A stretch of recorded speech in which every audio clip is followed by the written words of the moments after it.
European financial pandemic?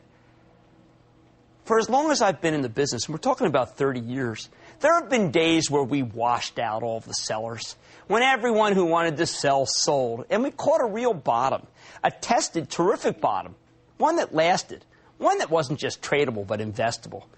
The crescendo, as I called it on my trading desk, the whoosh down, used to be the single greatest buying opportunity in the world. And if you were down there buying, you made fortunes. I cannot express how much I would just love to tell you that today indeed was a whoosh, and we got the all clear sign when the selling crescendoed. But I can't. I can't because, frankly, the moment wasn't real. Let me tell you a story about today. I walked out to be on my regular stop trading hit with my friend Aaron Burnett on street signs. The market was down 285 points when I left my desk. Now, my desk is probably 35 yards from the set. Remember, down 285 points. By the time I sat down and got mic'd and that silly thing was put in my ear, the market was down 398 points. And frankly, I still didn't want to buy any stock for all the reasons I told you over and over again. You can't be involved with this market short term because it's too nutty, even for this madman. I said I didn't think we were at a decent level at that moment because stocks were still too high relative to the chaos overseas. Of course, we're running that clip about what's the riots over there. I said we had much further to fall than down 350, 380 points. We then cut to another guess for about 80 seconds. And while we were chatting, the market dropped another 648 points. Literally, 648 points. Suddenly, like a beacon, I saw Procter & Gamble, one of my favorite stocks, trading down to the 40s, down to 47 when I saw it. I said out loud, hey, I want to go 49 bid for 50,000. That's old trader slang for I wanted to buy 50,000 shares of Procter & Gamble at $49 and change. Here, take a look at this clip.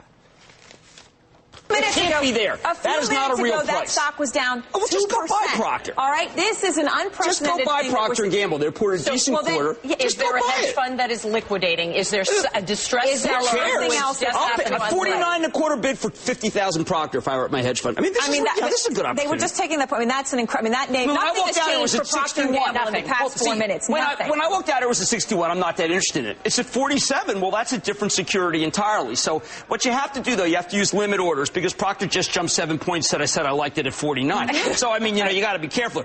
When Rick Santelli was saying, look, this is a dangerous market, what I am saying is you put in a 49 bid for 200 shares of Procter. If you get hit, fine.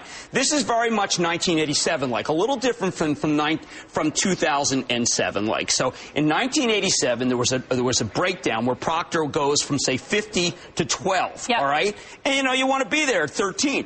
I mean, Wait, look at it. It's a fast market. Yes. It's a fast market. The market was down 900 points. We're now down 688. So remember, I buy 50,049. I now flip it at 59. I just paid 500 G's.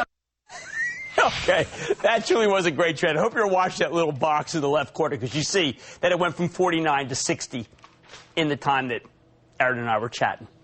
How could I have been so glib as to want to buy that stock in the middle of the free fall? Because it ain't glib at all. Not one bit. What's more solid than P&G? It's one of my favorite stocks. My charitable trust owns it. During the moment with Aaron, the stock had gone from yielding 3% to yielding almost 5%, virtually mid-sentence. Got a little memo from Procter & Gamble reminding me today, recently increased the dividend by 9.5%. I mean, the repurchasing stock, look in a blink of an eye. By trading mistake or not, Procter & Gamble had gone from a pretty attractive stock to a steal of a lifetime.